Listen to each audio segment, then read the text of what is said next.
Hey guys, welcome back. Today it's Wednesday, July 1st, and with about 50 minutes left in normal trading session, we're seeing a really important new quarter rotation. Yesterday into the end of the month, and you have the quarter chips were getting bought hard, and that looked like a mix of momentum, AI chasing, and quarter end window dressing. But now it's a new day, a new month, and a new quarter, and the tape looks different. Semis are getting hit, Nvidia is red, the QQQ is under pressure, but Meta is exploding higher, Microsoft is breaking out, software is waking up, and some of the beaten down names we've been tracking are finally starting to move. So the big question is, was yesterday the end of quarter chip chase?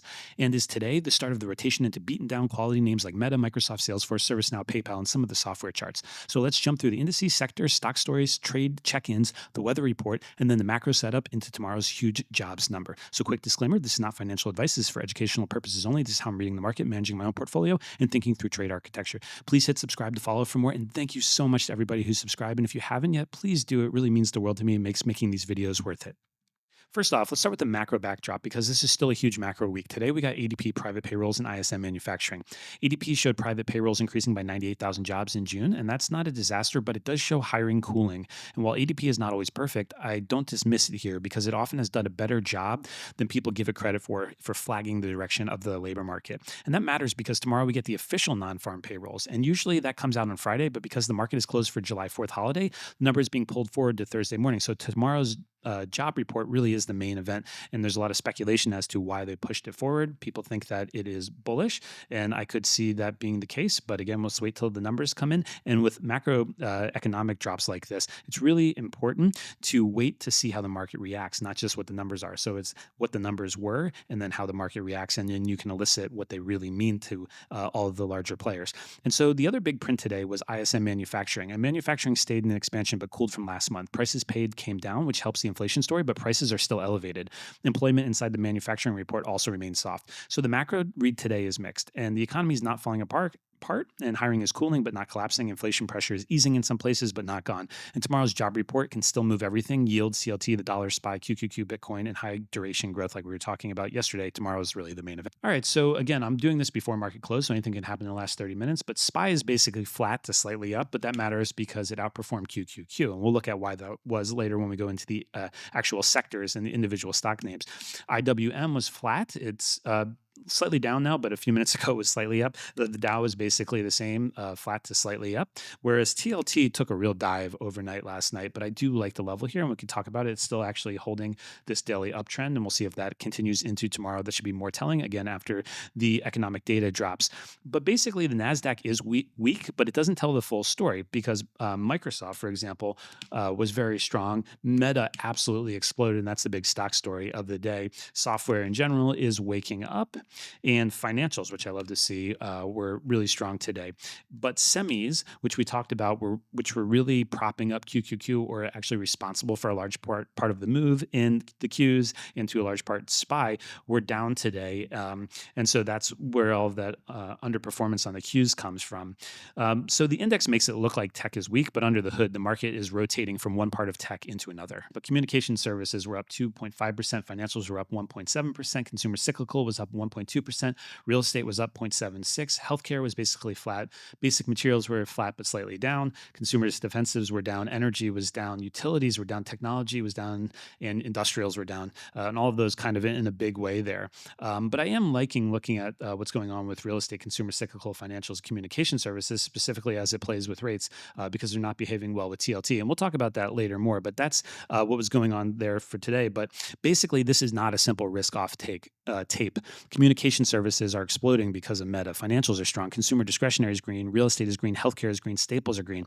But technology is down hard because semis are weighing it down, essentially. And that is why today's so interesting. It's not growth is dead. It's not tech is dead. It is a rotation inside of tech. This is a more nuanced trade, especially when so much of the market can be considered tech. You have to look at the individual sectors and themes there within it. And so the market is selling some of that crowded AI infrastructure and chip exposure while buying Meta, Microsoft software, and some of the beaten down cloud and platform names. All right, guys. So the biggest story today was Meta. It just absolutely ripped today. And Meta reportedly is building a cloud business to sell excess AI computing capacity. And that's a major narrative shift. For months, the bear case on Meta has been they're spending too much on AI and they're spending too much on compute. And investors don't know when that CapEx is going to turn into revenue. But today, the market got a possible answer. Maybe Meta can monetize excess compute. And that turns AI CapEx from a pure cost center into something that could become a revenue stream. It also potentially puts Meta more directly into the cloud conversation with Amazon, Microsoft, Google, and neo cloud companies. And that's that's why Meta ripped, and some AI infrastructure on the other end of things got hit. The market started asking whether the hyperscalers are going to monetize more of their own compute instead of relying on as much third-party infrastructure providers. So it wasn't just a huge boost for Meta, but for the market as a whole. And we were calling out a technical setup on Meta yesterday. So if you go back and watch yesterday's video, you can see what happened there. But essentially, we could start to see on the tape that technically some players were starting to position for a move like this into today. The next big the next big story was Microsoft. Basically, Microsoft got a boost from that Meta Cloud read through, but also from reports that it's planning another round of job cuts. And obviously, layoffs are awful on a human level, but from a market perspective, investors often read this as cost discipline, especially when a company is spending aggressively on AI. So Microsoft got two catalysts today: AI monetization read through and cost discipline. And that makes a big difference for Microsoft because their bear case as well had a lot to do with CapEx. And the last story I want to cover, it's just a small story here. We talked about Nike yesterday as far as the anticipation of their earnings release. And Nike delivered a cautious outlook, and the turnaround is still not clean, but the stock outperformed today, up 3.5%, which was pretty big for Nike as of late. But the stock outperformed because those expectations were already extremely low. And that's an important lesson. Sometimes a stock doesn't need good news to rally. It only needs news that is less bad than what investors already priced in, especially to the downside. But now what I'm seeing is that bad news isn't hurting the stock as much. So that tends to mark some type of sentiment bottom. I don't know if it's the bottom. This is not a name I'm involved in, but we can also see this trend line here being broken. So those are the big stories from today.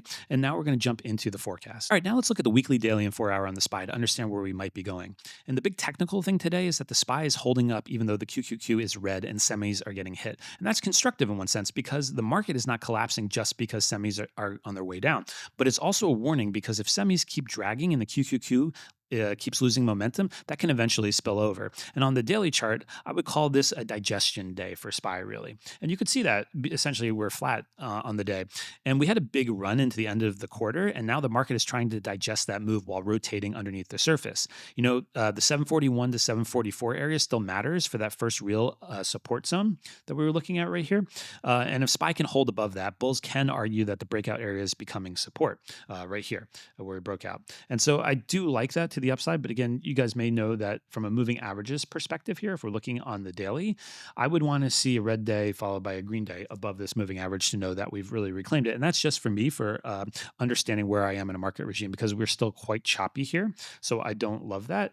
We also saw on the daily right here that we had this bearish divergence on the daily. These tend to play out a little bit later. So it's just something that we're watching. But on the upside, the market needs to get back through today's highs near 749. And if SPY breaks above that and holds, I would say bulls are still in control. Just like a lot of days this week, the biggest part of the forecast is tomorrow's economic data. So tomorrow's jobs report. And tomorrow morning at 8:30 a.m. Eastern, we get non-farm payrolls, the unemployment rate, and wage growth. And that is the number that we're watching. So ADP today showed 98,000 private jobs added, which points to a labor market that is cooling but not collapsing.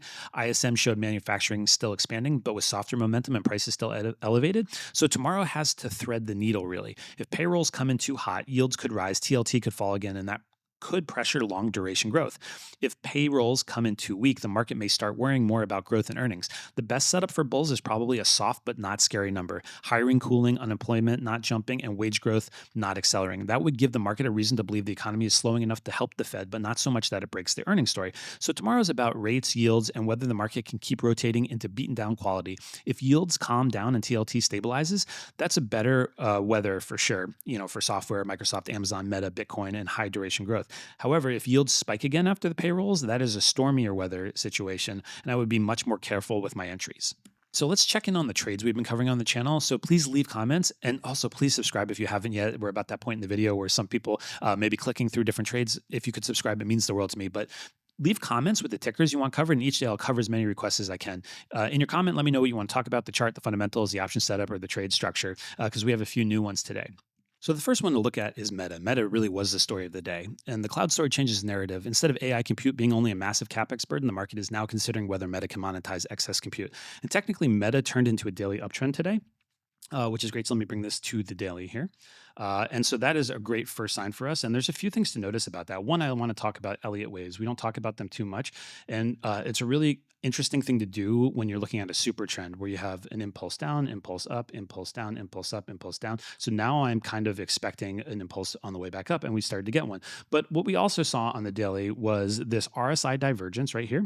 And we called this out. In fact, if you go back to yesterday's video, we talked about this setup before the move, and we actually bought a bunch of call options before it happened. We were also looking at the 1 hour, and you can see it's a little less clear because my trend lines are algorithmically drawn here, but there was a trend line forming on the hourly right here, and we came up to it right at this pinch point here. And I have after hours trading turned off, so you can't actually see the move that happened overnight. But this was looking like a compelling setup for us on the 1 hourly. And we actually bought a bunch of relatively near dated call options on Meta because we had high conviction on it. So I'll leave a link here. You can go back and watch that video.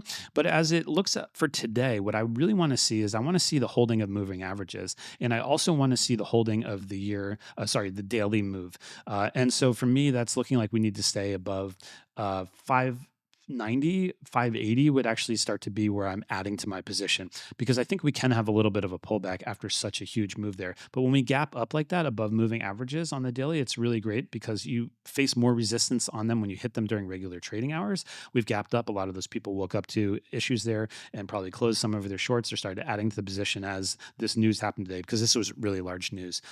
So I like Meta around here. It's playing into a lot of technicals we discussed in other videos, and please go back and watch that. I did an even deeper dive on it yesterday. So the next one is Microsoft. And we already talked about some of the reason it popped today. You know, Meta cloud story helped the hyperscaler narrative in general. And if excess AI compute can be monetized, that's a bullish read through for Azure and Microsoft's AI infrastructure spend.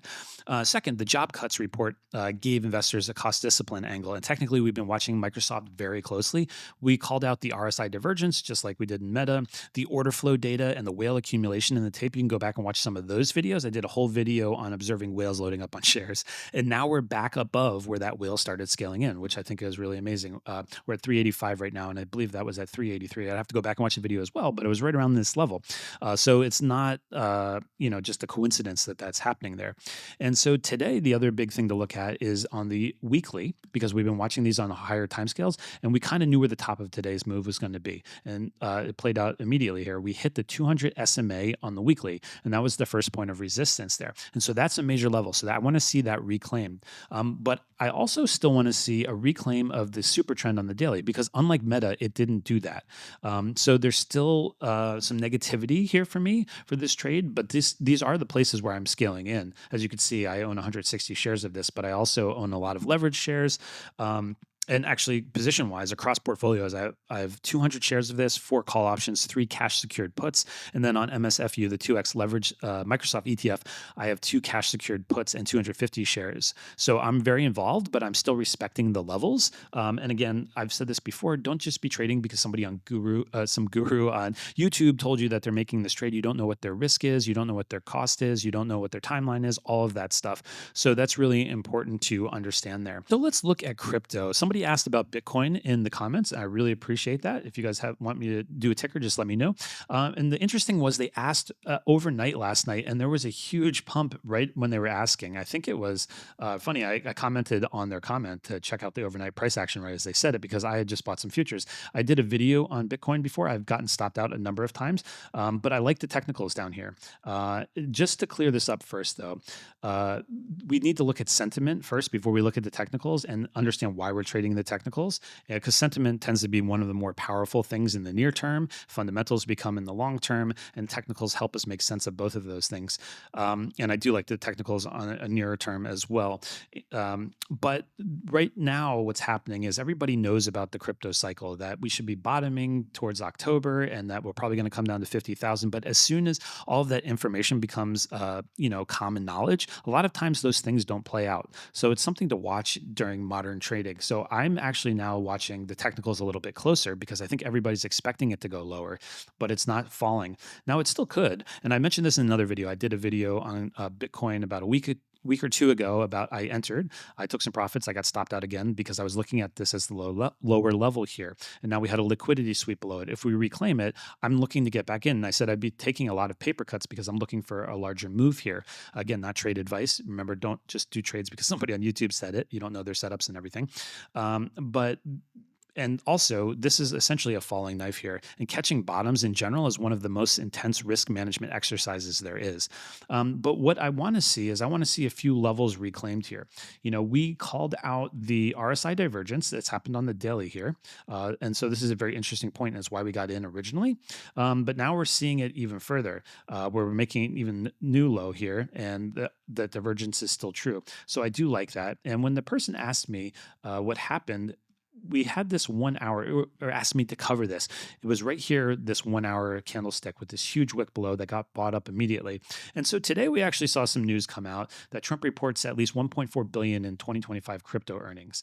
And I think that this article may be related. I like to triangulate the news a little bit, but not ascertain everything, based on that. I also like to look at what is going on in the technicals. But seeing stuff like that happening now is interesting based on the level we're at, because I think there's a very real chance that 60,000 could hold. But I think we're still waiting on a lot of other macroeconomic data to justify this. But we're also seeing some compelling action going on in Ethereum. I hold a lot of Ethereum as well, and we're seeing it much clearer here, this RSI bullish divergence here. And so I do like seeing that, but that doesn't mean there won't be another flush before that happens. But let's look at IBIT here real quickly, because sometimes you could see it a little better. Yeah, that's holding really nice with the RSI divergence. A similar story to Ethereum, but we don't see huge bullish momentum here yet. This is still consolidating in this lower end of the range, so you could be worried that it's going to fall down, but it does look like a lot more like accumulation, or rather absorption to me, than it does like a bear flag. But I don't love these H's in general. But I am still constructive on it. To be quite clear, and I realize this is a longer video, a longer section of the video on this, so feel free to jump ahead if you weren't interested in Bitcoin. But what I want to see is I want to see some reclaiming of the super trends, because we haven't even reclaimed the 4 hour trend yet here. And even with such a big move like that, we have gotten above the 20 SMA on the 4 hour, which I like.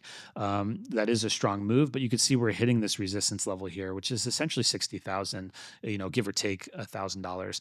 And so I want to see that reclaimed. And what I'd like to see happens is it happens by us leaving the 4 hour downtrend. And so that would be really compelling to me, but I am taking a lot of paper cuts, meaning I'm getting into it when I see compelling patterns on the 1 hour, putting tight stop losses. So one more crypto name here. We talked about Ethereum real quick, and I like to trade ETHA personally. It's the most liquid ETF, but BMNR is another name, and I want to talk about this real quickly. So on BMNR, I have cash secured puts, and it's because on the daily I saw RSI divergence. And my view is that some traders or institutions may have been shorting names like BMNR to hedge crypto exposure. And that happens across the space. For example, if a fund is long Bitcoin, it might short Coinbase or another crypto adjacent equity as a hedge. So if Bitcoin and Ethereum start bouncing, some of the shorts can get pressured and start to roll off. So it's still volatile and still risky, but the divergence and hedge unwind setup is what interests me the most. All right, so quickly, let's cover PayPal. People asked about this as well. And it's finally getting interesting to me. I have some long call exposure, essentially leaps that I can scale in and out of there. But on the daily, it broke above a trend line. That's very interesting to me. And it entered daily super trend. And that's exactly the kind of beaten down reversal structure I like to watch, especially because it's been consolidating for a very long time. And those always start to interest me, both with selling cash secure puts under the market and then also doing leaps in general. But PayPal has disappointed investors for a really long time. So the market is not going to forgive it instantly, meaning it's not just going to rebound. But I do think there's a lot of upside potential. But when a hated name breaks trends, flips daily super trend, and starts holding higher lows, it becomes much more interesting to me. And so now the key is whether it can hold that breakout area. So the next few names are software-based. So of course we got to look at IGV. And IGV is one of the most important charts today because software is finally waking up. And yesterday we saw a put wall come in around 80. So let me pull up the GEX. Sorry, I haven't done enough GEX on everything. But right down here, we see this huge put wall, which is starting to look like an institutional floor. And then of course, it's also starting to respect the Fibonacci's. And if you look here, it's respecting them quite well. So I love seeing that. And then also on the weekly, we called this out earlier, just like a lot of the other names that we were talking about. We started to see RSI divergence, and it was already bullish RSI divergence. It was already warning us that the downside momentum was weakening before the price fully confirmed that. So today, IGV is starting to confirm that software may finally be repairing. And so now let's look at the individual software names. All right, next, so let's talk about CRM because CRM is doing something really remarkable that we like, and it had a great day today. It was up 4.2%. And in previous videos, we talked about a lot of things on this. The RSI divergence here, you can see it on the daily. It also showed up on the weekly. So I love multi-time frame RSI divergence. Sorry about that, everybody. If you guys heard the closing bell, I don't know if it came through. But anyway, we saw multiple RSI divergences there. But we also saw that on the 1 hour, and I'll go to this in case you didn't see any previous videos, we had a Morningstar reversal candle right at support, essentially, and when we hit some daily RSI. And so again, that's this bearish candle, indecision candle, big bullish candle that took it back. And there was a lot of confluence right there. And I said that if we came down and visited this and we popped back up, and so you can see right here, we visited it. Even here, we started to visit it just an hour later, that would mark some type of localized bottom for me. And it's also respecting its fibs really nicely. So I'm liking this name a lot. I'm also invested in this name, but it has a lot of work to do on the daily and the weekly structure. So it's not quite as strong as some of the other names that we're going to see, but I do like it for upside potential. It's a name I have call options in, and I'm also in the leveraged ETF version of it, and I have some cash secured puts on it. So I like the move, but I still want more confirmation before saying the bigger chart is fully fixed. So now let's look at now. It has better structure than CRM, in my opinion. So if we're looking at this on the weekly, you can actually see that it has more of a W pattern going on there. And if we go down to the daily, we have a lot of really great stuff here. It's almost looking very Wyckoff based. So I love that. And seeing that W plus seeing the bullish divergence that we saw on the daily a while ago is really important. But we're still not in a daily uptrend. And you can see that right here. We're respecting the fibs. We held nicely above it. We got a lot of buying activity when we fell below that fib. So we can see that people do like the 100 level, essentially. Institutions are liking that. And I could also see it on the GEX there. If I go to, what pot are we on? Number 3, there was a lot of call buying here, very positive. There's even strikes forming all the way up at 120 already. We're getting a nice call wall below us, which I love to see. So it's looking bullish for me in general. But we're still not in that daily uptrend. So that's what I really want to see. And we have to be careful in this because it can chop around for a while until it leaves the uptrend, until it leaves the downtrend into an uptrend. So there might be more room to go if the trend finally flips. So I like that indeed. But from a Wyckoff perspective, if you look at it, like I was just saying, you may see this as essentially the pump into June may have been a false breakout, and now we're back into this trading range. And so those ranges can last for a while. They don't always just pump back up, but if we do start to chip away at this, I do see some upside. And this is a name I like for fundamental reasons for the long term. I have calls, I have shares, I have leverage shares, I have cash secure puts, similar to how I'm playing Microsoft. But this is where I want to repeat something important. Don't blindly follow YouTuber traders. You don't know their risk tolerance, their entries, their exits, timeframes, their hedges. And that's why planning matters. And if you like planning your trades, check out alphaharmonic.io. It's a website I run where hedge fund traders and professional retail traders plan their trades. It's how I manage so many of these trades I'm talking about, trade ideas, timeframes, risk setups, all at the same time. All right, let's look at Netflix next. So Netflix looks like it might be forming some weekly RSI divergence. Again, bullish divergence. Let me go to the weekly here. It's not quite confirmed here, but this was some pretty ugly selling that went down. I guess that was in February, and now we've made some lower lows, but RSI is making higher lows. So I do love to see that, and it's also sitting, if you look on the weekly here, at the 200 simple moving average on the weekly, and that's important because it's also sitting at its previous breakout area that can now act as resistance and support. So if you look around here, it's maybe a little bit easier to see it on the monthly. Yeah, exactly. We have this previous breakout area there, and it's sitting right above it. So I love that.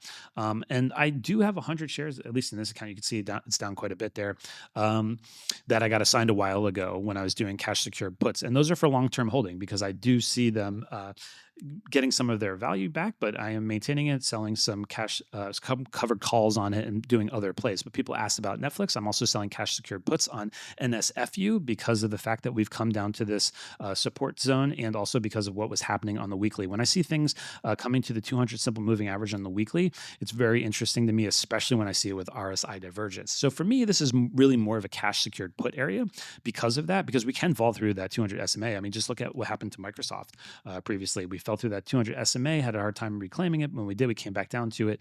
It's going to surf this for a while, and it doesn't have to, but it is a possibility. So that's why I'm not playing it aggressively with options. I'm just thinking about it for long-term additions, and we were up 3.9% today, so it worked out really well for some of my cash secured puts. All right, so the next one to talk about is Amazon. Somebody requested that previously, and I mentioned this yesterday that it wasn't a name I was going into hand over fist, and there was a reason. Was again similarly when we come down to the 200 SMA, you could play it for short-term bounces, but I prefer to sell cash secured puts at this time because I think it's possible to chop for a while. I also think that Amazon can have a really good year fundamentally, but for swing trades, it's not the most compelling setup for me yet because I think it's still range bound and it's really close to these moving averages as I talked about. Plus, we have this crossover here. Although I think that may start to get repaired, I'd want to see my simple moving average stack in the correct order, meaning 250 and then 20. So yesterday I wanted to see it recapture that 20 SMA, and it didn't really cleanly do that.